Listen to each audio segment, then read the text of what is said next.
Welcome to all of you. Again, this year, the League of Women Voters of Benton and Franklin counties is pleased to be partnering with the Tri-City Herald, Richland City View TV, and Pasco TV to present this candidates forum. I'll get my plug in for the League of Women Voters to begin with. The League is a nonpartisan political organization that does not support or oppose any candidate. Our goal for these forums is to provide opportunities for voters to become better informed about the people who are running for public office. And our membership is open to everyone, not just women. We do have some male members. Tonight we'll be hearing from the candidates who are seeking a position in the state legislature in the 9th District, positions on the Pasco School Board, and on the Pasco City Council. We'll be using the following format. Each candidate will make a 2-minute opening statement. We'll then have a question and answer segment in which both candidates for a particular office will answer the same question, and they'll have a 1.5 minutes to make their response. We did prepare questions, but as you've seen, we have the little cards out around the audience. If you'd like to submit a question for us to ask, that would be great. Just hold it up and somebody will take it from you and bring it up here. Please make it be a question that could be answered by both candidates. And then we'll have a closing statement. So the order of opening and closing statements will be determined by birthdays. Whose is closest to mine? Yours is in December, yours is in June. So you get to choose. Do you want to open first or close first? I'll close first. Okay, so that means we'll do it that way. Okay, and have you caught your breath now? Yes, They were in Pullman today for another candidates forum, so we really appreciate them getting back here to join us. So if you're ready, I'd like to have you please, I'll introduce, I guess, Mary Dye, Richard Latham, names are there, and Mrs. Dye, we'll have you go first with your opening statement. Thank you so much. It's such an opportunity to be able to introduce ourselves in a forum setting to the members of this great community. I'm the state representative, Mary Dye, and I was appointed early in the first special session to serve out the remainder of a vacancy that occurred, and I am seeking to retain this office to finish some of the things that I have begun. I grew up on a small acreage with a family that was forestry, nursing, and gardening, and put myself through school on that 3 acres with raspberries and working in the Betty Crocker sour cream and chives plant. My family has deep roots in Washington State. My grandparents immigrated into Anderson Island in the Sound, and their children then took homestead land on the mainland. My roots go deep. My husband's roots go deep. I married a farmer in eastern Washington, and we've been farming together for 28 years. I believe in the wonderful opportunities that this state has afforded my family for many, many years. We've worked the land, we've worked the timber, and I believe in the free enterprise system. I know that our state in Olympia is taking and I would say it's sequestering many of the natural and economic resources that people in eastern Washington depend upon.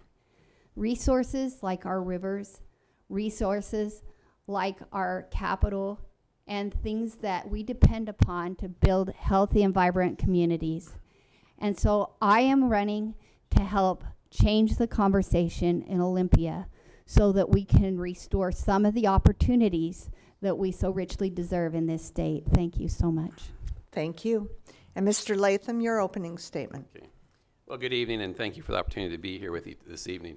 I'm a lifelong resident of the 9th District. I was born in Connell, raised on a dryland wheat and cattle ranch near Clotis. I attended Clotis Public Schools, graduating in 1974, and after high school I attended Washington State University, where I studied police science and administration. In 1976, I married my high school sweetheart, and we celebrated our 39th wedding anniversary this last summer. We have 3 children and 5 grandchildren. In 1977, I started my law enforcement career, which I continued for the next 37 years, the last 28 years as your Franklin County Sheriff. I have a 28-year public record of a faithful steward of taxpayers' dollars entrusted to me. I have provided leadership on a statewide basis as well. I was president of the Washington Association of County Officials, which represents all the elected officials from the courthouse with the exception of county commissioners. I served as the president of the Washington State Sheriff's Association, representing all 39 sheriffs in the state. And I also have served as the president of the Washington Association of Sheriffs and Police Chiefs, representing all the police chiefs and the sheriffs in the state. Through my affiliation with these associations, I've lobbied, testified, and interacted with not only our senators and representatives, but other senators and representatives from throughout the state on issues affecting public safety and local government. I have a good understanding of local government issues as they relate to state government. I understand agriculture issues in our region and the important role agriculture plays not only in the 9th District, but in our state's economy. I also strongly believe that our government at all levels must be open and transparent to the public. After all, government and government officials are conducting the people's business. Government is supposed to be representative of all the people. If you elect me to be a representative, I commit to you that I will be a representative of all the people in the 9th District. And I thank you for this opportunity. Thank you very much. Okay, we're going to move to the question and answers. And our first question has to do with Initiative 1366, which will be on the November ballot. For the benefit of everyone, let me share some background on this. In 2010, Washington voters approved Initiative 1053, which said that in order to increase taxes, a 2/3 vote in the legislature or voter approval of the tax increase was required. In February of 2013, the Washington Supreme Court ruled this initiative unconstitutional on the basis that the Washington State Constitution requires only a majority vote on legislation, not 2/3. So in order to apply the requirement that tax increase legislation be approved by 2/3 majority, the state constitution would need to be amended. Washington voters do not have the power to make constitutional amendments by initiative. Rather, the legislature needs to amend the Constitution and refer the issue to the voters via the ballot. So, Initiative 1366, if approved, would decrease the state sales tax from 6.5% to 5.5% on April 15th, 2016, unless the legislature refers a tax vote amendment to the ballot prior to that date. In other words, the state legislature would be forced to either put forward a 2/3 requirement amendment to the state constitution on the ballot before that date, or allow the state sales tax to decrease from 6.5 to 5.5%. Now, to your question. Do you support Initiative 1366? Specifically, do you agree or disagree that a 2/3 vote should be required to increase taxes? And I'll ask you, Mrs. Dye, to go first. Thank you for this question. You know, we have a long history in the state of doing a lot of initiatives as part of our legislative process. The feedback I get from voters is that they like the ability to speak into the system directly because they feel that Olympia isn't listening to their concerns. We as a state have passed tax caps and tax reform initiatives over and over and over, only to have the legislature turn around and undo them, or the courts turn around and undo them. I, as a person, don't favor initiative processes because I think that initiatives come rife with the law of unintended consequences. And I feel that the legislative process works better for knocking off the rough edges of unintended consequences and creating better law. But on the other hand, I also feel that the legislature needs to have a little bit more of an ear to the fact that the taxpayers, the hardworking taxpayers of our state, want some control on the amount of taxes that they're experiencing. So while I wouldn't favor this particular initiative, and I am generally hesitant to vote for initiatives, I would say that the legislature is really charged with controlling taxes in the state. Thanks. Thank you. Mr. Latham. Yeah, I have some real reservations about imposing the larger majority for tax increases. I think that, I'm not, let me first say I'm not in favor of any more taxes. I don't think I like to pay taxes any more than anybody else in the room. But I think that it could really cause some problems when there's needed increase if everybody's not on board. But we need to be representative of the people, and that's the job of a legislator, is to represent the people and to consider what their views and wants are. But I personally am opposed to this initiative. Thank you. Okay, Mr. Latham, you'll go first on the next question. Do you support the proposed state collection of local levy funds for distribution throughout the state to help even out the differences between more affluent and poorer districts? If not, what would you do to ensure that school districts such as Pasco get the needed funding? And I'm going to add on to hear a question from the audience. Would you support an education-only state sales tax? Okay. On the first part of the question, the equalization, levy equalization, I think that's important to the basis of the question, to equalize the education opportunities for all students in the state of Washington. And I think that's one method that can be used to ensure that there's equality funding for all students. And so I'm in favor of doing that. I don't know all the ins and outs of that, but on the surface, I think that's the right way to go. The second part, I'm really concerned about adding to our sales tax. I think that hurts our business, especially in communities where we're closer to the Oregon border or the Idaho border. And so I think we have a fairly high sales tax in the state, and I would not be in favor of adding to our sales tax for education. Okay, Mrs. Dye?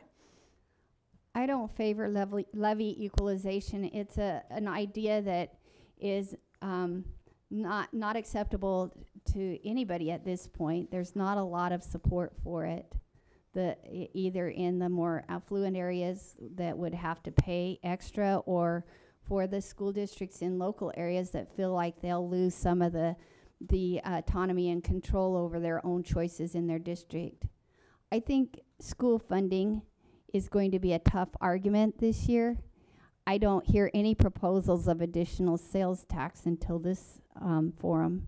And I know that, exactly like what Mr. Latham says, that sales tax will hurt business and overall economy and economic growth. And we need economic growth in order to fund many of the services, essential services we need. I think we have a plan going forward. I don't know exactly what that will look like. We're going to debate it hard in the legislature this session. And hopefully we can provide the quality education that our students need. Thank you. And I'll have you go first on this next one. This is from the audience. How do you think the legislature can avoid multiple sessions in the future? And what could you do personally to get the work completed on time? You know, as much as we hated having all the extra sessions, you know, it was a hard-fought battle, but it was very informative. I think that the compromises that we came to, even though we had to really hammer it out hard to get it there, brought us together. And when we finally voted on the budget, on the school funding, on the new transportation package. Those packages passed with large majorities, meaning that we did find common ground enough to work together. While we all have very strong opinions on our views of the way we should fund government and how much government we should have, I think we held the line on taxes because we know that we can't overburden the productive people of our state. And we also were able to fund education adequately and give college students a 15% reduction in their tuition. It's a huge step forward for our state to give more access to the quality education that our state needs for us to move forward into the next generation. So I think we're on the right path, and this session should resolve any of the conflicts that we had with the court. So thank you, and I think we're on the right path at this point. Okay, Mr. Latham. Well, as far as reducing extra sessions, that's a tough one when you can't get the compromise among the groups. But I think it's more than just you have to have a willingness on both parties to do that. You have to have the Democrats as willing as the Republicans to not let that happen. I think that it also involves leadership from the governor's office, and so if you don't have that willingness from the both sides and the governor's office, there's not much an individual legislator can do to avoid that, or even one party avoid that. So it involves a commitment. There needs to be a commitment up front from both parties to get the work done on time, and I think that's what broke down this last time, that there wasn't that commitment from the leadership from both sides to do that. I think there might have been on the one side, but I think that needs to be a higher priority of the legislators to do the people's business and get it done on time, because after all, that's what they're there to do, is to do our business, the people's business. And it should be a top priority to not go into extra session and to work through the differences, the different political positions. But the bottom line needs, at the end of the day, that the business of the people needs to be accomplished on time. Thank you. I'll have you go first on this next question, Mr. Latham. In 1993, Washington became the first state to pass what is popularly known as 3 strikes and you're out, which passed with 76% of the vote. We are now one of 7 states where over 15% of the prison population is serving a life sentence. Prison and sentencing reform is gaining bipartisan support throughout the nation. Would you be in favor of possibly changing the 3 strikes law or any other sentencing or prison reform? Well, I think through my 37 years in law enforcement, I probably contributed a little bit to the overcrowding of the prison system. But all joking aside, I think there's nothing wrong at any time in any part of government to take a look at the way we're doing things. So I think it's time to maybe look at some criminal justice reforms and see where we're at with the different laws and the different sentencing structure, and see what's working and what's not, and if there's new ways that we can do things, then we should look at that. I don't think just because of costs or that sort of thing should be the driving force. The bottom line of the criminal justice system is for public safety, and that's what we got to be assuring, that we're providing public safety to our citizens. But another big factor of when we do look at criminal justice reform, we have to factor in the mental health problems and better deal with that, and that's got to be all part of the argument and the discussion on where we go. But I'm in favor of looking at criminal justice reform. Thank you. Mrs. Dye. I've been reading a lot by an author, Dr. Charles Murray, and I've been studying a lot about cities and what makes successful cities and what makes cities fail. I find it fascinating to see our northern tier cities like Detroit and Baltimore struggle so much. And a lot of the problems that occurred when they had significant depopulation, it was from a really big explosion in violent crime. It was only 3,000 criminals that depopulated Detroit by 1.5 million people, leaving just over 600,000 residents remaining and 86,000 homes vacant. I believe for cities to be successful, you have to deal with the violent crime in your community at all costs. because good people should be able to conduct their daily lives in freedom of fear from being a victim from crime. So I think we need to take it very seriously when we have gang activity and other criminal activity that threatens the lives of everyday citizens. So that's why I feel like the 3 strikes works in helping keep some of these repeat offenders and the more violent offenders off our streets so our cities can be kept safe and be successful. Thank you. I'll have you go first on the next question. How important is international trade to Washington's economy, and do you think it would be in Washington's best interest if the Trans-Pacific Partnership Free Trade Agreement, known as TPP, would be approved? This is the trade agreement that has been in the news a lot and was negotiated over several years with Japan and 10 other Pacific Rim countries such as Vietnam, Australia, New Zealand, and Chile. As you know, Eastern Washington and the 9th Legislative District is largely dependent upon the success of our agricultural industry, and we are large exporters. Most all of the French fries that are consumed in Japan are produced right here in this valley, and we have a lot to be proud of what we've accomplished as a community of farmers and producers and manufacturers. Not only that, we have a large amount of manufacturing and high tech that's exported out of our region. We're probably one of the most productive regions in the state for export products. We depend on exports in order to grow our state's economy, to balance the trade deficit. We're a big plus for this state. And in order to keep us vibrant, nearly every agricultural commodity organization is in favor of the Trans-Pacific Trade Agreement. And I think we need to support these trade agreements if they benefit our region's growers. And I support the trade agreements. Thank you. Mr. Latham? Yes. Well, you know, the international trade in agriculture has been developed a lot over the last several decades, and it's been, you know, it's the what's behind where agriculture is today in this region. And it's absolutely crucial going forward that grows. And so this trade agreement is important, as well as any additional ones. So the more agriculture products that we can export, it means more jobs. It's better for our economy.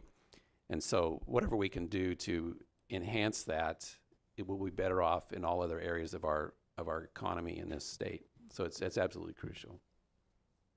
Okay, thank you. And this question, you can go first. The 2017 state budget decreased funding for Washington state parks. After drastic cuts and reliance on the Discover Pass for revenue, state parks were struggling with staffing and basic maintenance needs. Would you support further state tax monies going to the parks, or do you think they should be self-sustaining through user fees? Well, I think my first blush at that would be through user fees and not increased taxes. But I think we have to have, you know, we have to know all the details of, you know, how much money are they talking, and what is the benefit? You know, is there an economic spin-off benefit for some of the parks if they are open and available in a community or in a region? So I think the whole bigger picture needs to be looked at. And if there'd be I wouldn't be opposed to increase taxes going to parks if there is a reciprocal amount of revenue that's brought in by having that available in a community and what it would bring to that area. But you know, a lot of areas, it should be those that use it and benefit from it. So I'm not opposed to user fees, but I think before we start adding taxes, my idea on taxes in government is that we need to take care of what our mandates are in government first, and that's our education, our criminal justice system, our transportation. Those need to be our top priorities in funding. These other things are nice to have for a quality of life, but you know, we have to concentrate on those things that are mandated and what our responsibility for government really is. Thank you. Mrs. Dye? You know, I'll tell you a little story. In our county, in Garfield County, we had a park, Lions Ferry, that had some history from the Indian tribes that were once camped there, and it's a beautiful little park. And it was closed for 10 years when the economy hit real slumps during the 2008 housing bubble. And this year, we were able to get that park reopened to the great joy and pleasure of the people in our area and others that just travel through that are looking at the big flood. And there's there's all the Palouse River waterfalls, and there's a lot involved there, a beautiful setting for a park. And you know, those things we value, but the thing is that the Parks Department was wanting more land that they couldn't maintain and not utilizing the money to maintain the things that they had that were valuable assets to communities. And I think the discipline of a budget helps them focus their priorities on those things that they've already well established. And you know, that park is going to be a great asset in the future, and I'm really glad that we have it. And I hope that we continue to be able to maintain that park with the volunteer efforts of the people in that community that maintained it for the 10 years so that we could reopen it. Thank you. I think that's all of our questions for these folks, and I knew I'd get goofed up on this. Do you want to go first or second on closing? I'll go first. All right, Mr. Latham will give us his closing statement.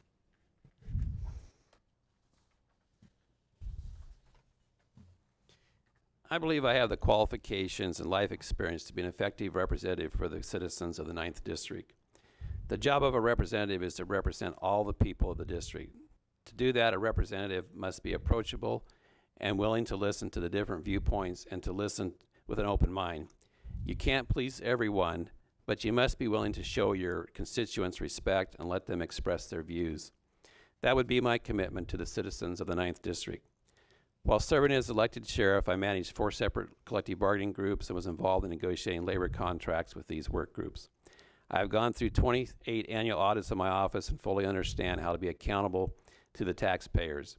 I would view my role as a state representative much like my role as a law enforcement officer, to protect the rights of the citizens of this state and stand in the way of those who would try and take away their rights or damage their property. I have experienced working shift work and understand the challenges of young working families. I grew up with a job on the farm every day from an early age. I have a strong work ethic, and I'm ready to go to work for you, the citizens of the 9th District. Thank you. Thank you. Mrs. Dye?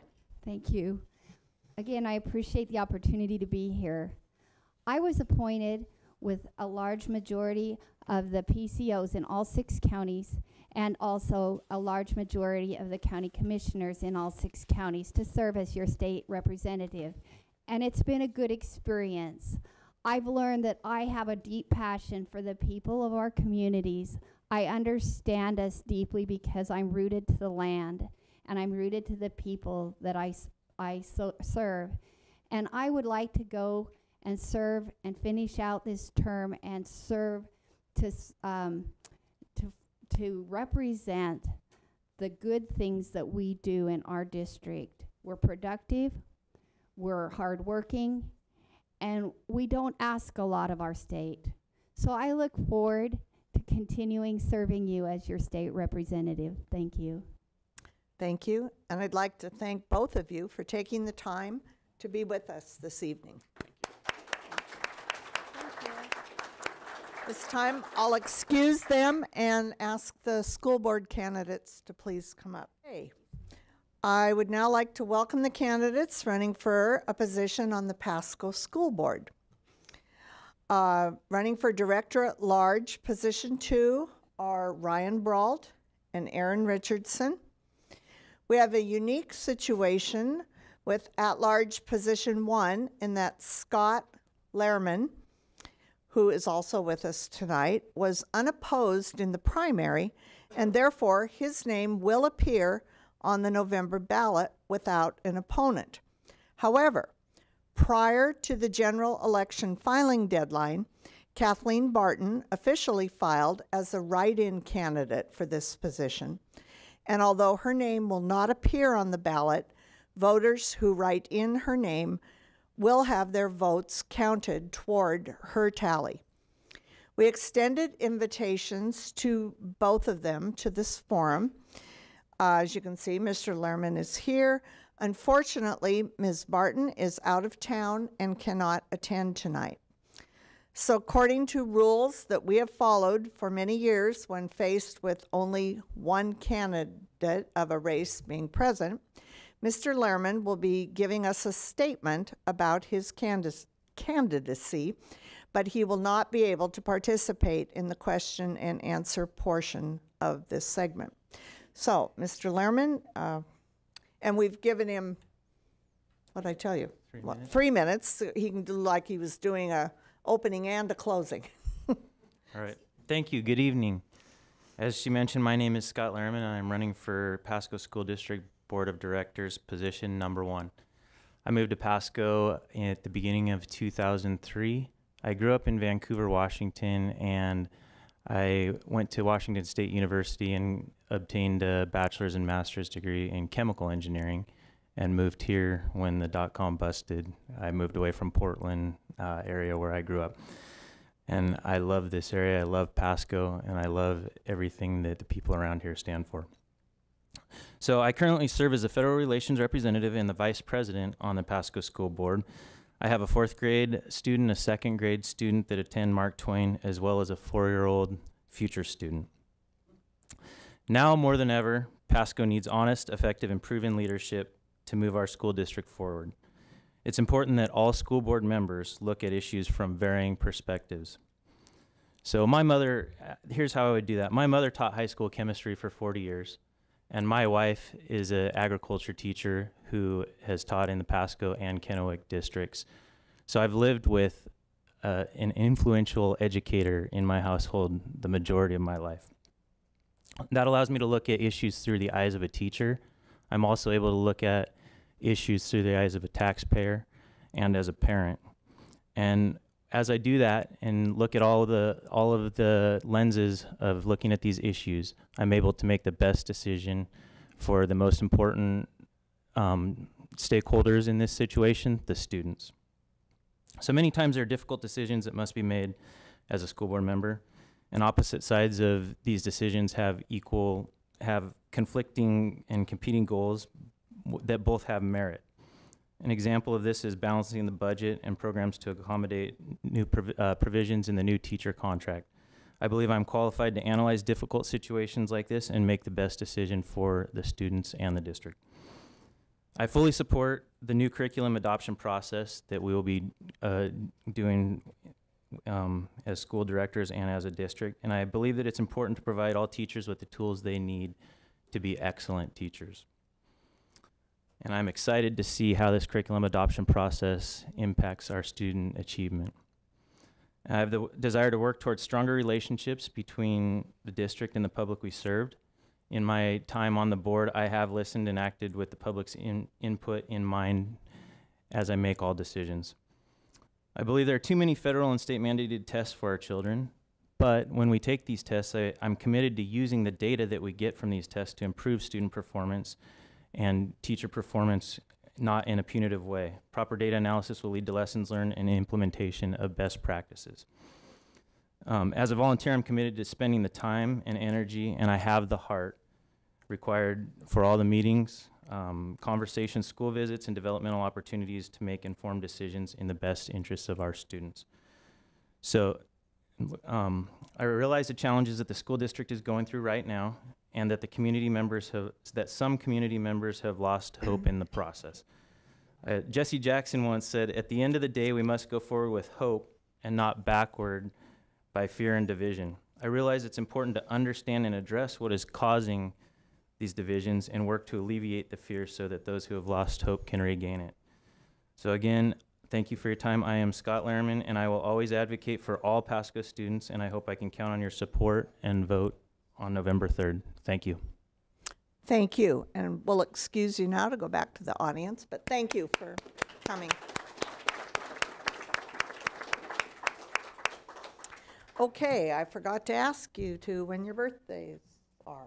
April 29th? March 5th. Well, you would...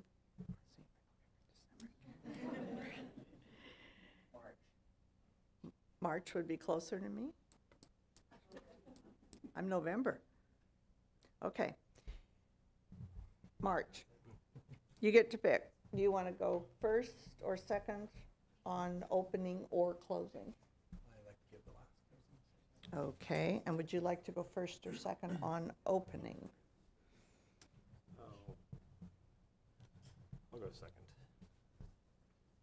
Okay, so we'll begin with our opening statements with Mr. Richardson. Okay, well, thank you so much for hosting us tonight. It's a privilege to be here with you.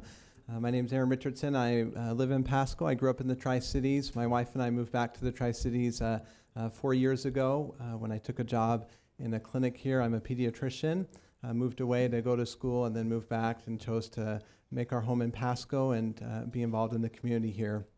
I work in Pasco as a pediatrician. I have patients at every single school in Pasco, and I visited all of their schools. Every day I meet with families, between 20 and 25 families, maybe it should be less than that, talking about their children and how we can help their children succeed. So I feel this gives me a unique perspective on the needs of the families in our community. I speak Spanish fluently, so I have many families from all over Pasco and from some of the most, our schools that struggle the most. And I've been a great advocate for them and in their schooling and education to make sure that they have all the resources they need. I have 5 children. My 3 oldest children all attend public school in Pasco. I have a 5th grader, a 3rd grader, and a 1st grader, and 2 future students that will attend public school in Pasco as well. I feel that these things give me a unique perspective and kind of a unique, some unique attributes as a school board member. I feel that I can bring some expertise in child development, and as a parent and community member, as a pediatrician in our community, I feel I can bring a perspective that will benefit our students throughout Pasco. It's never been more clear that we need change on our school board. Our school district has had many struggles over the last couple of years and really has lost the trust and confidence of our community. This has been hard to see as we've lost numerous teachers and families from our neighborhoods to other communities, and it's been deeply saddening to lose our friends and neighbors and many of our great teachers. Because of this, the experience of our teachers has gotten less and less to where now our teachers are mostly new teachers, and we just need to do better. We need to give the teachers the resources they need to teach our students, provide adequate curriculum, and the support they need to teach our students, which is what they're best at doing. Thank you. Mr. Brault. Hi, again, thank you for the opportunity.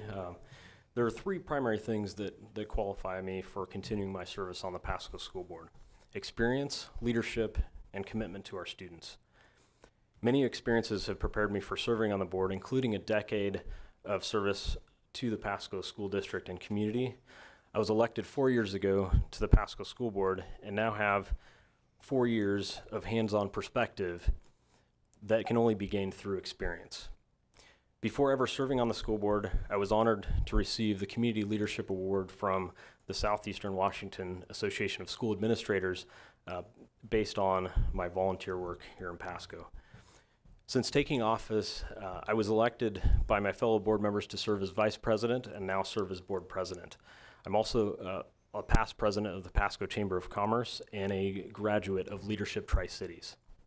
My experience working as a financial advisor the past 10 years has also been helpful in understanding school finance.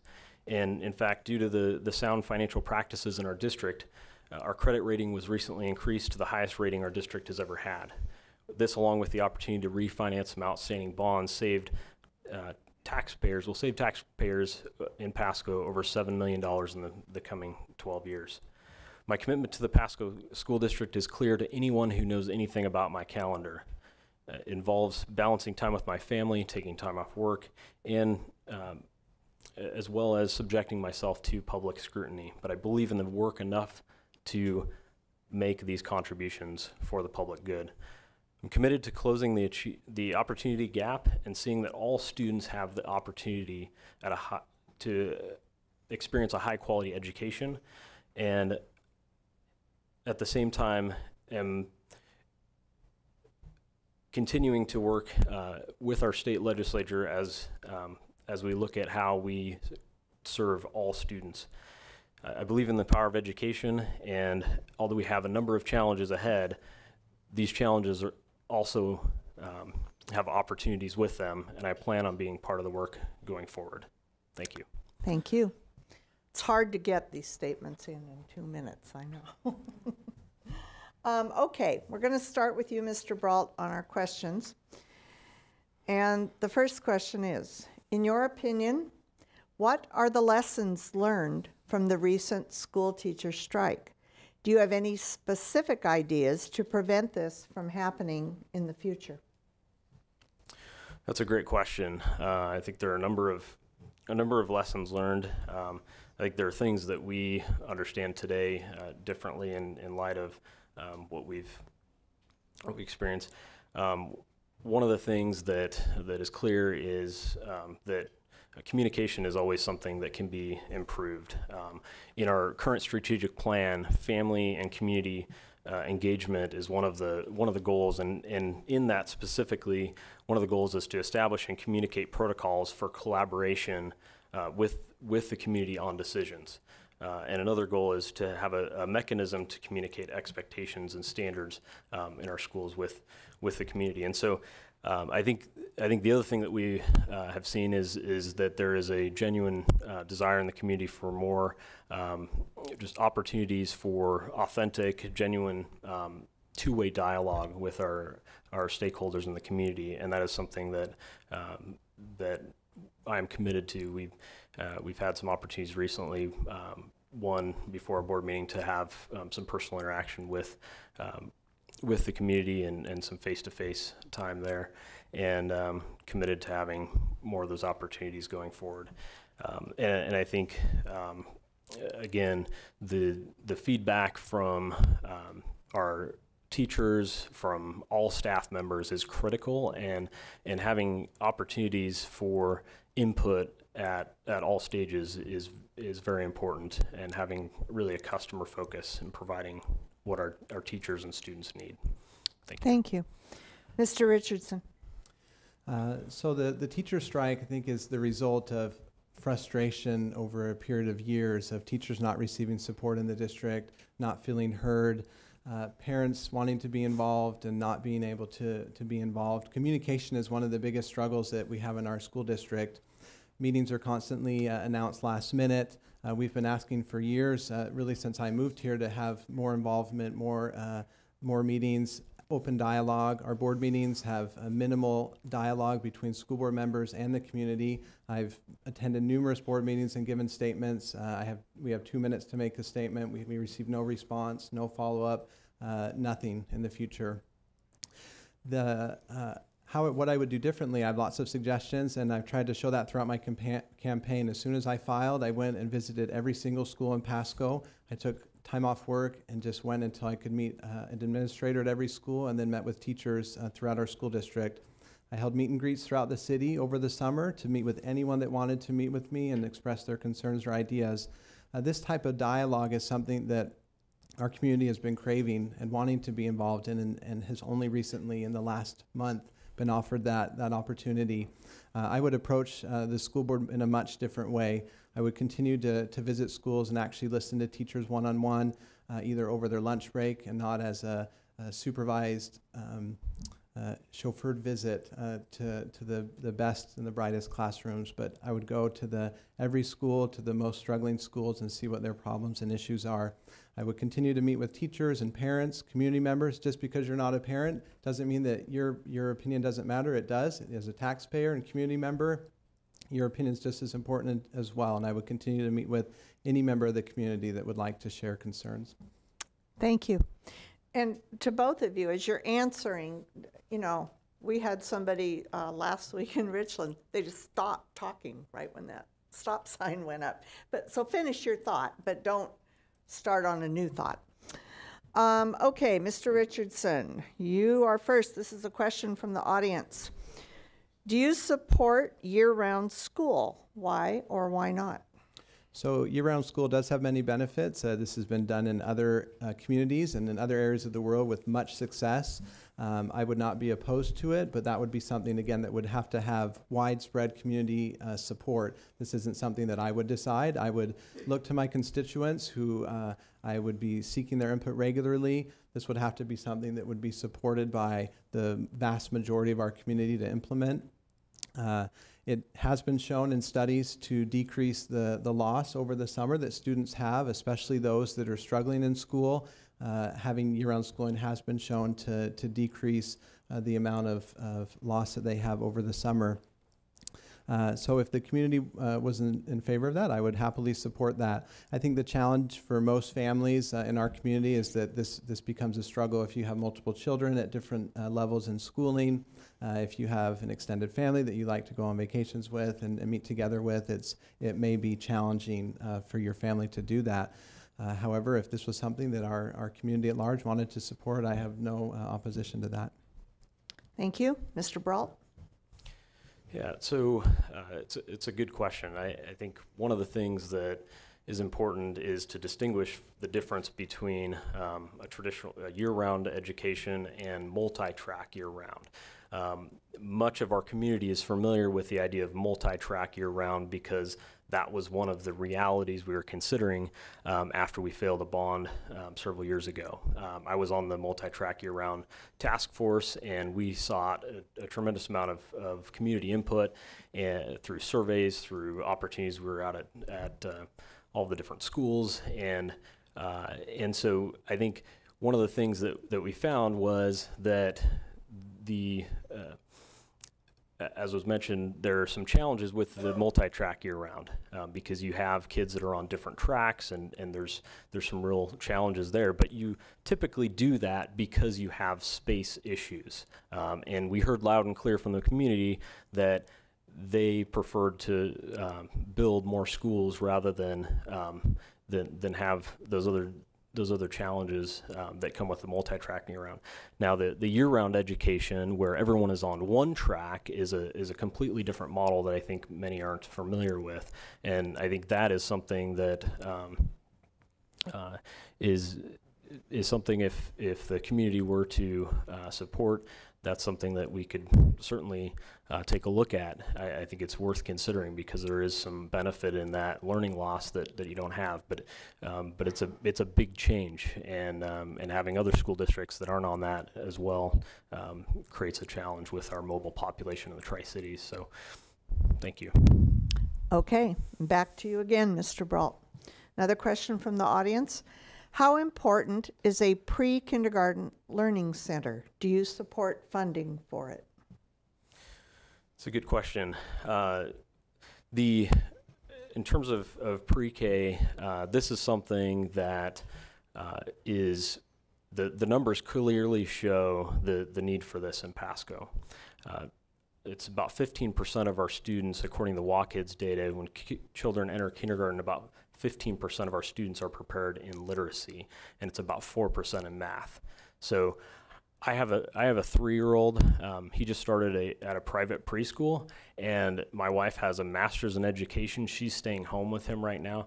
And the reality is that we live in East Pasco. Many of our neighbors don't have the access to those same opportunities that my son has, and so what happens is with K-12 education, the finish line for all students is the same: high school graduation. And now that's a starting line for a lot of other things in life. But the reality is that many of our students starting kindergarten are starting off 2 to 3 years behind. So this is something that we could do to also give not only more opportunity for some of our students to start off at more of a level playing field with some of their peers, but also to lighten the load and the burden that's put on teachers to help those students overcome how far they start behind. So I think it's very important. Thank you. Mr. Richardson. So early learning opportunities are essential to a child's development and their preparation for schooling. What went wrong in our school district was our school board decided to move over $7 million from a general fund to a capital projects fund without voter approval, earmarked for a large preschool center being built in Pasco, where kids would be bused from all over Pasco to this preschool. That type of project with that amount of money needs to go before the voters and be approved. So that was an inappropriate use in my mind of funds and for a capital project of that size. The fact is, there are lots of things that we could do better as a school district to prepare our early learners for kindergarten. The other local school districts have programs such as Ready for Kindergarten, or Richland has a similar program but named differently, where they work to prepare all children for kindergarten. We have nothing of the sort in Pasco. That would be a much more efficient model where we help families and parents give them the skills to prepare their children for kindergarten and for life. I think preschool is a great thing, and I would support that if that was approved by the voters and supported by our community. I would like to see preschool more be at neighborhood schools, so that if you lived in, if your kids would go to Livingston or Chess or whatever school, that they would stay there near your home and attend preschool either at your school. We could put a portable or two at these schools and actually have your children attend preschool at the neighborhood school, as opposed to spending money to build a large preschool center and bus kids from all over Pasco to one center. I personally would not want my 3- and 4-year-old child to be bused for half an hour, 45 minutes to a large preschool center on the other end of town. Thank you. Okay, you'll go first on the next question. Over the past several years, there has been continual population growth in Pasco, leading to increased enrollment in the schools. Over the last few years, voters in our state have voted for smaller classrooms and fewer taxes. Considering these two things, what do you see as the greatest facility needs within the next 4 years to meet both the growing population and smaller classroom size? Well, we clearly need another middle school and more elementary schools. Our McLaughlin, even after taking 6th grade out of middle school, is extremely overburdened with students. The trouble in our school district has been the lack of trust and confidence from our community, hence the bond that did not pass a couple years ago. And our school board has done nothing to increase that trust and confidence, with many missteps in the previous couple years related to transparency around the superintendent search, transferring of funds for this preschool, like I mentioned, without voter approval, approving the district's negotiation strategy with the teachers. All of these things have done our community a disservice and not built up trust and confidence where we would support and gladly approve bonds and levies. And that's what our biggest struggle is as a community. My greatest fear is that if we don't change quickly how the culture in our district and the relationship between our school district, our school board, and our community, we won't have the opportunity to build these schools that we need already at this time. No one wants to pay more taxes. No one likes to pay impact fees or other things, but the fact is that good, strong schools are good for our community. They're good for our property values. Everyone wants to live in a community that you are proud of, where you're proud of your schools, and that you can support them and be happy to live in a robust community. So my biggest concern is that we change quickly and start building more trust and confidence from our taxpayers, our community members, so that we have the resources to build the schools that we desperately need. Thank you. Mr. Brault? So in terms of facility needs, our schools pretty well across the board, with the exception of our middle schools, were significantly reduced in numbers this year with the move of 6th grade back to elementaries. But we're certainly going to need more elementary schools with the need for reduced class sizes. That's an additional need there. Fortunately, the legislature did add some additional funds in this last session, and Pasco is really right at the top of the list in terms of need to be able to access those kind of funds for additional space, and frankly, the funds that were moved that could potentially, some of that be used for pre-K, that's moved into a capital fund. So those funds those could be used toward building other schools and accessing some of those very significant match that may be available based on some of the action that the state legislature took. And so we have to look at all of those things in how we can best serve all students. And at this point, I think it's gonna take all of us working together toward that common goal of educating all of our students and really making education a priority, both in the state and working together as a community on that. Okay, thank you. This next question is from the audience, and Mr. Brault, you please go first. What do you say to parents who want to use public education to educate their children in a private setting with public funds? Does that make sense? They don't have an example here, but. I think, repeat it one more time, I'm sorry. Okay. What do you say to parents who want to use public education to educate their children in a private setting but use public funds? Okay. Well, I think ultimately that, well, there's a couple of things. I guess one, we have the charter school initiative that passed a while back, and one of the challenges with that is that charter schools can be set up and not have, although they're taking, and using resources from local tax dollars, they can be set up so that there is not accountability from local school boards. And I think that's one of the real challenges, is that we as a school board have fiduciary responsibility for the dollars that come into the district and how those dollars are spent. And so turning those dollars over somewhere else and not having any accountability for how those dollars are spent is a challenge. Thank you. Mr. Richardson?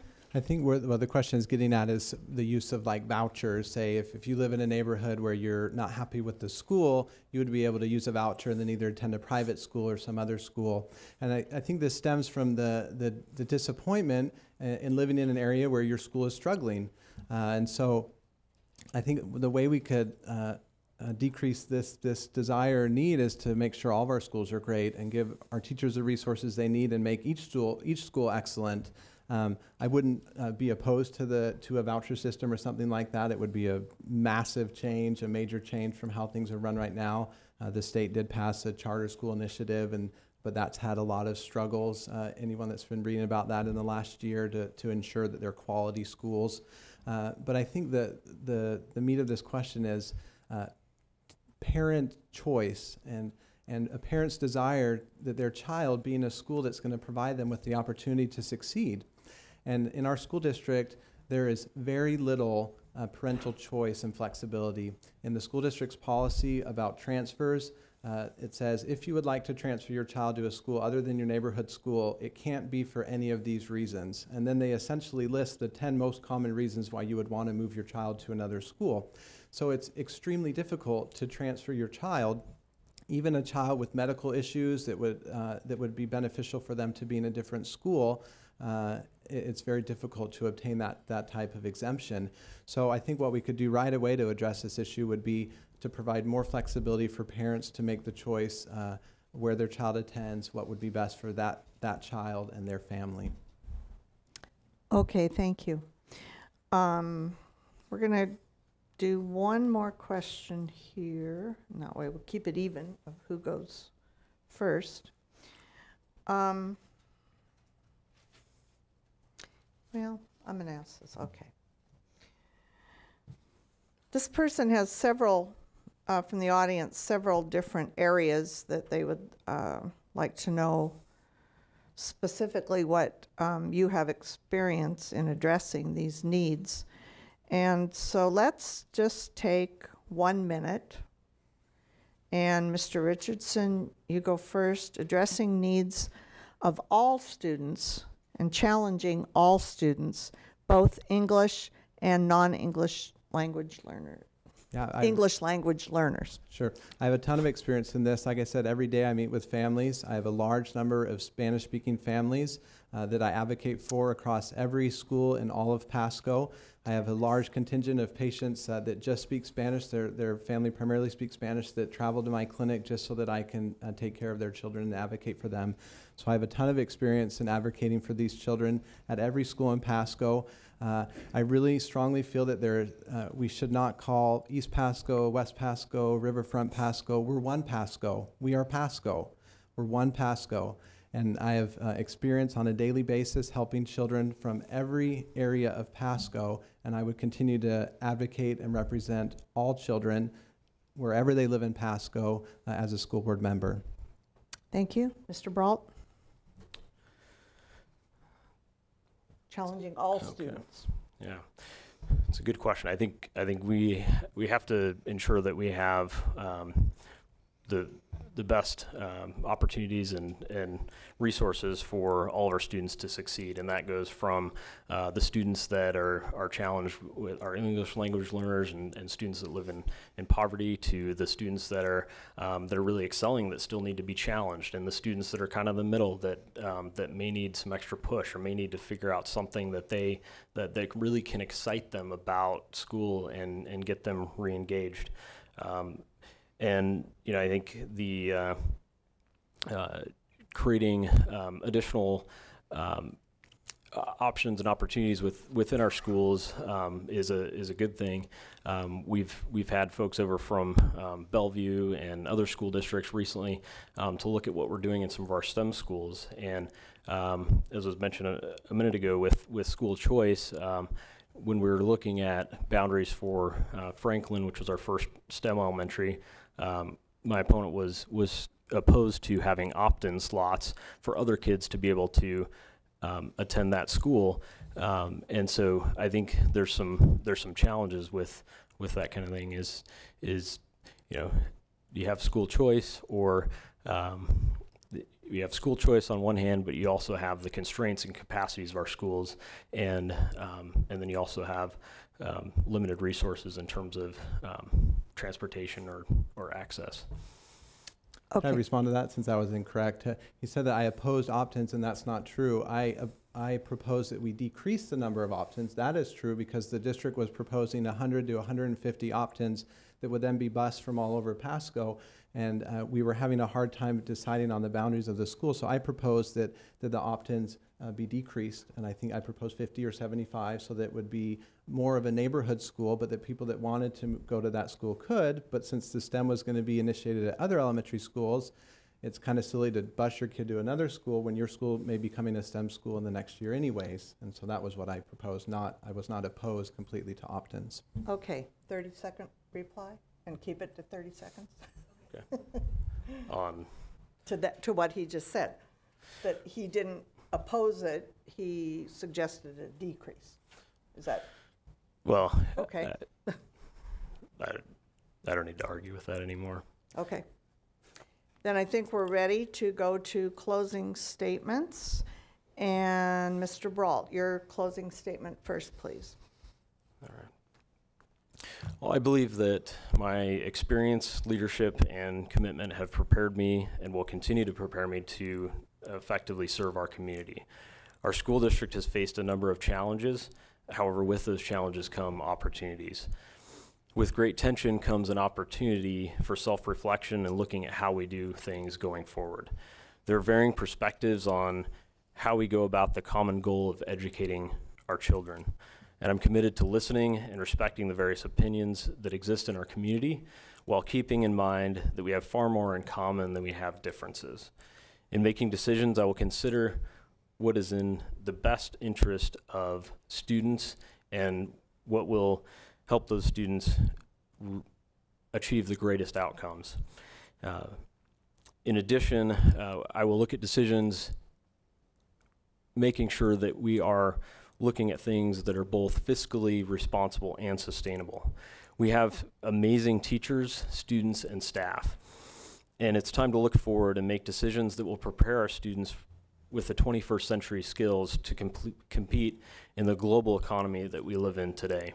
There are a number of STEM jobs, for instance, and that go unfilled in this state, and and we need to prepare our students to be able to take those jobs, as well as some of the jobs and careers that don't even exist today. And so I would ask for your vote in this election and ask that you please vote Ryan Brault. Thank you. Thank you. Mr. Richardson. Well, thanks so much for being here tonight. It's been a pleasure to answer your questions, and the need has never been more clear for change on our school board and our school district. Unfortunately, Mr. Brault has failed to provide strong leadership during his time as a school board member, and especially in the last year as board president, through numerous missteps and missed opportunities to build trust and confidence with our community through lacking an open and transparent superintendent search, failing to provide adequate curriculum for all of Pasco's students, approving a negotiation strategy that led to the delay of school, and failing to support teachers, which has led to hundreds of our teachers leaving our school district over the last 4 years. I'm confident that we can change this and have a school district and schools that we can be proud of. I will approach things in a much different way. I will continue to engage the community, all stakeholders, parents, teachers, students even, from all over our community to make sure that we make our school district great. We have much to be grateful for in Pasco: wonderful teachers, involved parents, a great innovative STEM curriculum, award-winning music, drama, and athletic programs, and most of all, exceptional students. I'm confident that we can change the direction in our school district and have a school district we can be proud of as a community, that people will want to come to our schools and not want to leave our schools. So please vote for Aaron Richardson for Pasco School Board position 2. Thank you. Thank you. And let's all thank both of these candidates for being here tonight.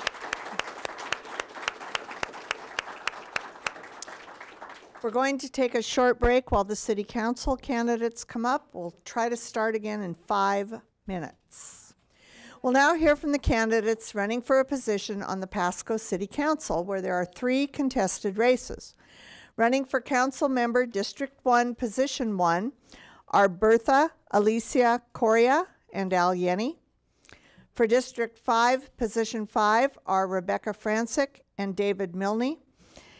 And for the at-large Position 6 are Bertha Aranda Glatt and Matt Watkins. So we'll begin with the opening statements from District 1, Position 1, and we are going to start with Ms. Coria. Well, hello, and this is an amazing opportunity. Thank you for letting me speak. I'm going to tell you a little bit about my life story. I was born February 29th, 1996, so I'm a leap year baby. I was actually born 1 month premature, so I was born with a bunch of health issues.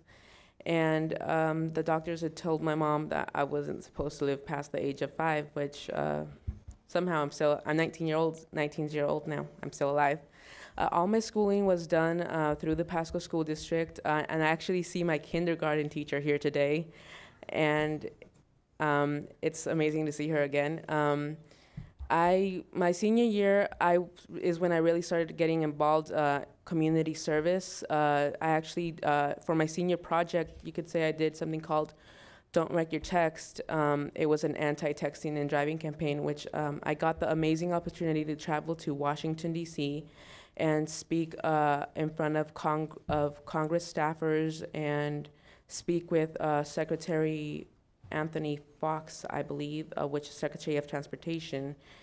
And I've just loved my community so much that I decided to step up and try to run for City Council. Thank you. Mr. Yenny. Yes, my name's Al Yenny, and we actually homesteaded out north of town, 20 miles in '59. Graduated from Pasco High School in '64. Attended CBC for 2 years prior to going into the military. While I was in the military, I actually became a platoon sergeant, so I've had to make some amazing decisions that were actually depending on people's lives. I've been in District 1 since 1970-71. I've either had a business or lived in that district since 1971. I have deep connections with a very rounded group of the community, from agriculture to businesses to local citizens, and I've been a opponent to open government. I actually started filming the city for 2.5 years, which has matured into the city having these cameras that we're actually looking at right now. So I'm a firm believer in open government. I'm a firm believer in Pasco, and I've been a council member for 8 years. I rely on not just the big things that kind of happen and get taken care of themselves, but I feel I'm one of the council members that gets called to go out and actually look at the little small things that makes a difference in people's lives. And I plan on continuing to do that, and I would definitely hope that I get your vote, and will honor that if I get it. And I am looking forward to spending another 4 years serving the citizens of Pasco. Thank you. Now we'll turn to the candidates for District 5, Position 5, and Ms. Francic, would you please go first? Hello, I'm Rebecca Francic, and I am asking for your vote for the Pasco City Council District 5. In the past, you have supported my re-election bid, and I am hoping that you will do so again. I believe this is one of the most exciting times to live and work in Pasco. There are 2 things that I want you to know about my candidacy. First, I still have the energy, the passion, and the time that this job takes. If you re-elect me, I commit to continuing our partnerships with the Port of Pasco, CBC, Tridec, and anyone else who is focused on aggressively marketing Pasco's industrial development opportunities. In 2016, we will break ground on a complete redesign of Peanuts Park and our downtown streetscape. And finally, in 2019, we will start construction of the Lewis Street overpass, further improving the vibrancy of our downtown core. We will relocate and transform our Senior Citizen Center into a community center for enjoyment by all Pasco citizens. And we will continue the completion of local roads, giving drivers more options to enter and exit the Road 68 corridor. Finally, we are collaborating with the owner Finally, we are collaborating with the single owner on the planning and development of almost 500 acres at Road 100. This is the exact center of our Tri-Cities region, and this development will set the future for our entire Tri-City community for years to come. There is a second reason you should re-elect me, Rebecca Francic, to the Pasco City Council. By temperament and by training, I am an information specialist. I use data and well-reasoned arguments to make decisions that benefit all Pascos now and in the future. This is not always a comfortable seat, but you have seen me make tough decisions over and over on your behalf over the years. So, if you believe our 83% drop in Pasco's crime has been good for Pasco, if you believe that living in a city with a AA bond rating has saved you taxpayer money, if you believe the pursuit of new industries and professional wage jobs will improve the quality of life for all Pasco citizens, please vote for Rebecca Francic. Thank you. Mr. Milne? Hi there, I'm David Milne, and I've lived here since 1993. I love living here in Pasco. I love the town, love the connections that you make, whether they're Hispanic, or white, everybody. I run a mill nail part repair. We're the last independent store left. I treat everybody fairly, and if I get elected on the council, that's how I'll also be. I don't make decisions and just make it my way as far as I sit there and listen. I'm willing to work with people. I'm definitely not willing to take credit for everything. If I'm elected, I will not raise crime by 83%. You know, I'm here to serve the community. When you talk about crime, that's other people. I only take credit for what I've done or what I'm willing to do. I'm really active. I'm a youth football head coach. I'm on the board in the Rotarian, the Sunrise Rotary. I volunteer at my church. I'm real active. I'm real energetic. Like Al Yenny, I'd also be willing to go out there, see what things need to get done, and just try to do my best to serve Pasco. And I definitely don't want to make this a life choice. I feel that you get in there, you do your best, and then you move out. Thank you. Thank you. Okay, now we will turn to the at-large position 6, and Mr. Watkins, please go first. Thank you, and I want to thank the League of Women Voters for this venue. I know that nationally you're approaching your 100th anniversary as being able to provide information in a nonpartisan way to voters, and as a nonpartisan city of Pasco, that's a value I share as well. A little bit about myself. I happen to be born at Lourdes but grew up in Kennewick. 1995, I chose to buy my first home in Pasco because it was a great value. And also, I say jokingly but also seriously, that I enjoyed the taco trucks and the diversity of Pasco. It's where I chose to make my home. In 2003, I ran for an open seat on council. Looking back at my campaign promises, has fulfilled those over the past 12 years. And not only have I been completed those things, I also am as excited about Pasco and doing the work for the good people of Pasco today as I was when I first started.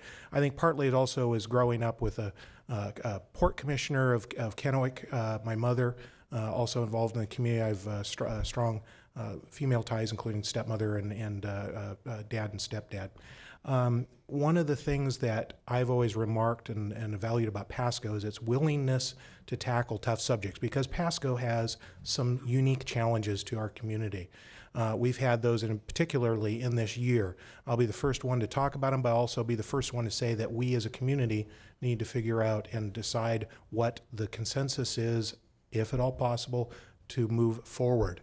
And I look forward to working on that in the following 4 years with your vote. Thank you. Mrs. Glatt.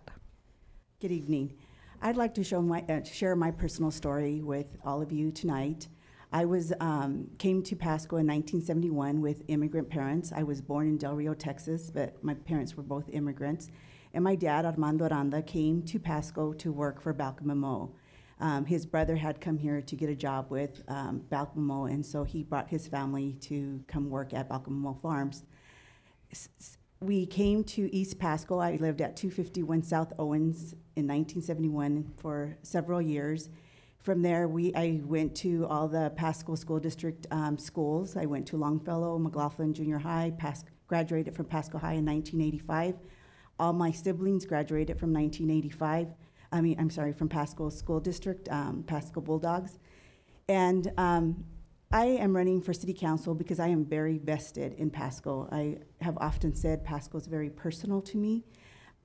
I want Pasco to be the best city that Pasco can be. And I think I bring very concrete, with my 3 priorities are Pasco being a safe community, safety for all residents, promoting positive city image, making One Pasco a reality. I think we can more than coexist in Pasco. I think Pasco can be inclusive, and we can be a very unique community that everybody wants to belong to, and I think I can help make that happen. Thank you. Okay, we'll turn to questions. I'm going to start with a question from the audience, and let's see here. I'm trying to keep this fair and square and reverse things, though. Mr. Yenny, would you please go first on answering this question from the audience? Do you support legalizing marijuana in Pasco, and your reasons, why or why not? I voted no for legalizing it. I think that we have the moratorium in place. The city of Pasco precincts, other than one, voted no on the issue of marijuana. It's still illegal federally, and the state has given cities the option to look at your community and decide if you want or don't want it to be in your community. I think we've seen issues in Colorado. Down the valley they were having some issues, and I think that the city of Pasco, the citizens have spoke and said no. And that's what I'm here to represent, as the citizens of Pasco. And I will stay with that sort of a attitude until the citizens have a different change. Thank you. Thank you. Ms. Correa? Well, this one's kind of personal to me. I have a 17-year-old brother right now. He was born with mental problems, and unfortunately, he's gone down the wrong path. And I would honestly say no to legalizing marijuana because it's done so much harm in my family, and I really want to see a community that's united and kids that grow healthy and don't take the wrong path, because if we want a healthier community, the kids are our generations, and if they grow up in a community that has such a dreadful, I guess you could say, if marijuana is legalized here, our community is not going to be the best that it could be. Thank you. Okay, next two up. That's right. Mr. Milne, you can go first on this. In your opinion, how should Pasco plan for future growth, and what kind of businesses and housing developments are needed, such as multifamily, retirement, so forth? I believe the best way is, first of all, you got to have a good working relationship with the businesses. So far, Pasco really hasn't done that well. I don't believe everything seems to go to Kennewick and Richland as far as any of the really good businesses, like restaurants, stuff like that. But as far as to work with the, sorry, just a little nervous. Anyway, I really believe that we just need to work with businesses, and long-term planning, you really need to decide, you know, when you have roads coming in, you need to decide where, you need to work with the builders, make sure that the roads coming in are going to be adequate. Obviously, the city did not do a very good job on 68. When they knew that a Walmart was coming in, they should have realized that there's going to be a lot of buildings, a lot of business around Walmart, but they didn't. And so now you try to get to that area, it's just a madhouse. We've talked about Road 100. It seems like they have a little bit better plan on that, but I'd really like to see, again, long-term planning, decide, hey, if we're going to get these, like a Costco or something like this, how can we alleviate all the traffic so people aren't really getting PO'd when they can't get from point A to point B? Thank you. Mrs. Frank. Would you repeat the question? Sure. In your opinion, how should Pasco plan for future growth, and what kind of businesses and housing developments, such as multifamily or retirement, are needed in Pasco? We have a long-term comprehensive plan, 20 years, which sets out zoning areas so that we know where we kind of want our industrial to be, where we want our commercial to be, and where we want our housing to be. Ultimately, businesses locate where they think they have customers. So the city of Pasco tries to make themselves as attractive as possible by working with our business owners, trying to make sure that we have the amenities and things that will make them successful. And I would point to the food processing center as a perfect example of that. As far as the housing, we have a very interesting phenomenon happening in Pasco, and that is we happen to have a lot of water at this point in time when a lot of other communities don't. We're seeing people come in from California. We are one of the fastest growing populations in the state and have been for a number of years. So the kind of housing that we need to consider has to be fairly diversified. People that are going to come up from California have a much higher rollover amount that they're going to need to put into housing. So perhaps we need some higher housing that would raise our property values. We also know that we have people that are struggling, and so we need to maintain our housing for those who don't have as much wealth as others. So a diverse housing market, providing options such as condominiums, those are all the kinds of things that make for a successful community. Thank you. Okay, Mrs. Glatt, would you please go first on this next question?